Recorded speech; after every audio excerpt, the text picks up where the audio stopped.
I'm Champ Chong. I'm here at the EB Games Expo with Xbox, and let's begin this show.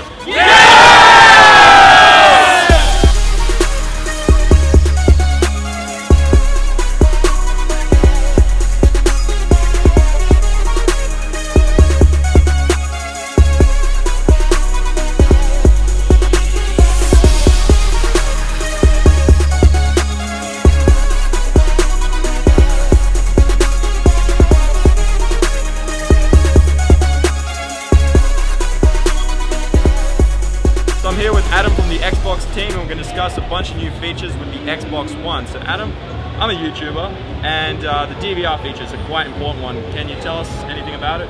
Sure, so the Xbox One will essentially always be recording around 5 minutes of footage in the background at any one point in time. But what you can do is, of course, view that 5 minutes of footage, but in addition to that, the DVR will automatically record any achievements that take place. So whenever you unlock a gamer score, it'll automatically record how you did that, so you can check it out later. In addition to that, you can, of course, select a certain time period that you may want to capture. So with the use of a voice command through Kinect, you can say Xbox record that, and then you may choose to grab, say, 45 seconds of footage. You can then jump into our Upload Studio, which is an app that will be available on Xbox One, and you can do things like trim the video, apply a voiceover using Kinect, and then share that through Xbox Live with your friends. Can Kinect record while the game's being recorded, so it's kind of a live reaction, so you can capture a live reaction possibly? Well, that's all really up to the devs for each particular game, but that functionality certainly is available if they want to include that into the app or the game. Yeah, I think maybe something in the future down the line. It'll be quite interesting to see. But we are talking about Kinect now, so Kinect's a big part, Kinect 2.0. What are the main improvements? So we've done a number of things with the new Kinect sensor. It actually has around 3 times the fidelity of the first generation sensor. And what that enables us to do is to see things like finite movement of fingers. We can see facial expressions. We've also reduced the distance in which you need to stand back from the sensor. So with the first generation Kinect, we needed around 2.5 to 3 meters to capture the full body. We now actually need just over 1 meter to capture the full body. What we've also done is we've increased the width of view. So if you do have a big living area, you can now play with up to 6 players multiplayer, and the Kinect can capture those players in quite a large playing space. That's really great, because I don't have the biggest apartment, so yeah, that's good to hear. Totally. I mean, I could go on and on about this. You know, we've got a number of new features. We've also got an active IR sensor in the camera, so that it's essentially night vision for Kinect. So regardless of lighting conditions, whether that's sunlight coming through a window or if the room's pitch black, the active IR mode will actually enable you to continue to track the player and also see facial recognition and so forth. Of course, you can toggle all of these features off if you don't want them on. Yeah, like I enjoy all these features. I enjoy having Kinect. I enjoy having things that come with my Xbox and improve the experience. And one of the things that I enjoyed but I didn't really get to use was Smart Glass. Will Smart Glass be something that we see in the future?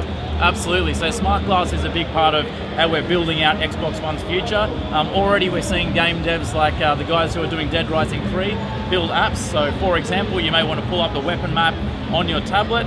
You can call in airstrikes through your tablet. If you're in-game and the player gets a phone call, hey, why not take that phone call on your actual mobile device through Smart Glass as opposed to taking it in-game? So we're definitely seeing a lot of innovation here. Okay, so that was the Xbox One interview, and now we're going to move on over to the Forza 5 interview with Mark Skate. Hey guys, I'm here with Mark Skate from the Xbox One racing team, and Mark, have you played Forza 5, and what's it like compared to the real thing? Well, I mean, it's unbelievable. I played it yesterday for the first time, and I played it with Andy Prio and Matthias Ekstrom, the 2 drivers that are driving the Xbox One Commodore next weekend at Bathurst. And we were blown away by how authentic it was. And, I mean, the Bathurst being a road track, it's a normal, everyday road in terms of a public arena. And to get it right, it's such a big, fast place. It's got huge elevation changes, huge camber changes. It was extraordinary. It was fantastic. Now, what's it like transitioning to a controller from the racing wheel? Well, the controller, obviously, you know, to be able to do a good job at Bathurst, you've got to know where to position the car. Yeah. And the authenticity of, as I said, the curbs and the elevation blew me away. So for me, it's much harder, because when I drive it normally, it seems like it's natural. So it's kind of like learning a car for the first time, something like that. Now, you've been speaking a lot about Bathurst. Is Bathurst your favourite track? Mine's Barbagallo since I'm a Perth boy. Now, yeah, so it's a bit of a tricky track. It's not as great as Bathurst. Mount Panorama's just insane, but yeah, is yours Bathurst? Oh, Bathurst for sure. It's the king, yeah. It is. Well, it's the biggest race. It's got over 50 years of history. It's the hardest, most unforgiving, and the track with the most amount of character. So for us, Bathurst is always, if you ask any of the drivers, Bathurst is the hardest and most difficult, which makes it the most fun. Yeah. Now, what's the involvement that the Xbox One racing team had with Forza 5? So the great thing is, Xbox One Racing is going to be 1 month effectively before the launch of the console and Forza Motorsport 5, and the link really is that Forza Motorsport 5 having Bathurst in the game means that we can show this off. Yeah. And clearly, you know, the linkage with V8 Supercars, Xbox One and Forza Motorsport 5 is very, very strong. It's a bright future, Mark. Certainly Thanks is. for the interview. All the best. So yeah, that's today's video. Hopefully you guys did enjoy it, and if you did, please smack the like button. And now I'm getting out of here.